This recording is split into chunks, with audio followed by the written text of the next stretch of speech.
एक सुंदर सा जंगल में टूनी चिड़िया अपने 3 बेटियों के साथ में रहती थी। टूनी चिड़िया एक और अंडा दी थी, जिससे टूनी चिड़िया के पति का इंतजार था कि इस बार बेटा चाहिए। ये सब बात सोचकर टूनी चिड़िया के पति मोनू कहता है, टूनी, इस बार तुम बेटे को जन्म देना। तुम्हारी 3 बेटियों से मैं बहुत ज्यादा परेशान हो गया हूँ। अगर इस बार बेटी हो जाएगी तो मैं तुम्हें घर से बाहर निकाल दूंगा, फिर इधर से उधर भटकते रहना। मेरी तो उस दिन से किस्मत खराब हो गई है, जिस दिन तुमसे मेरी शादी हुई थी। माँ तो मेरी जिंदगी खराब करके इस दुनिया को छोड़कर चली गई, लेकिन ये सब मुझे भुगतना पड़ रहा है। न जाने मेरी किस्मत में क्या लिखा हुआ है। मोनू जी, आप इस तरह से क्यों बोल रहे हैं और बेटा बेटी में फर्क क्यों कर रहे हैं? मोनू जी, क्या ऐसा नहीं हो सकता है? हम सब परिवार साथ में मिलजुल कर रहें।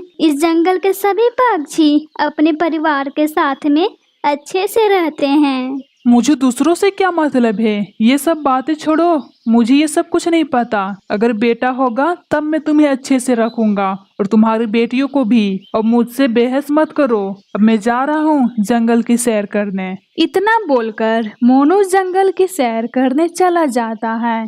इधर टूनी चिड़िया कहती है, हे ईश्वर, ऐसा मैं क्या करूं ताकि मेरे पति हम सबसे मिलजुल कर रहें। मुझ पर रहम करो ईश्वर, इस बार मुझे बेटा दे दो ताकि हम सब मिलकर रहें। टूनी चिड़िया अपने आप से बात कर रही थी, तभी उधर से बुलबुल कबूतर आती है। कैसी हो टूनी, सब ठीक है ना? बुलबुल मौसी, कुछ ठीक नहीं है। मेरे पति मुझ पर बहुत ज्यादा गुस्सा कर रहे हैं। न जाने मेरी किस्मत में क्या लिखी हुई है। क्या हुआ टूनी, क्यों इस तरह से बातें कर रही हो? और तुम्हें क्या चाहिए? तुम्हारा पूरा परिवार तो है तुम्हारे साथ।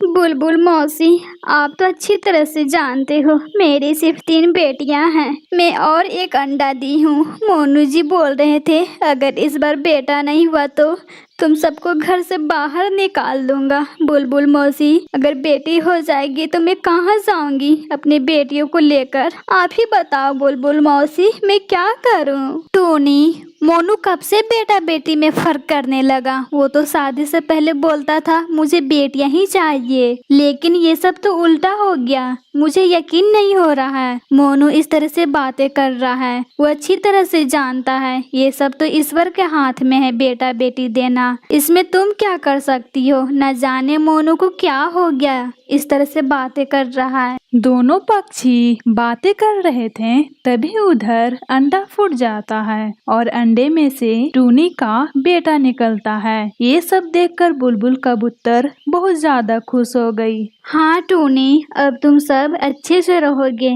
अब मोनू भी तुम पर अत्याचार नहीं करेगा। ठीक है टूनी, अब मैं चलती हूँ अपने घर। मेरे बच्चे मेरा इंतजार करते होंगे। इतना कहकर बुलबुल कबूतर वहां से चली जाती है। तभी उधर से मोनू भी अपने घर आ जाता है। अपने बेटे को देखकर बहुत ज्यादा खुश होता है।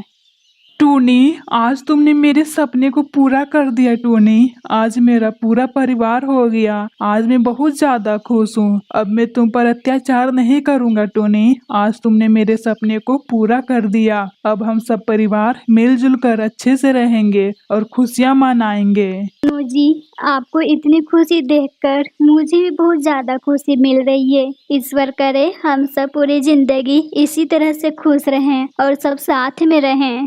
फिर सारे पक्षी हंसी खुशी से जीवन सब साथ में बिताने लगते हैं।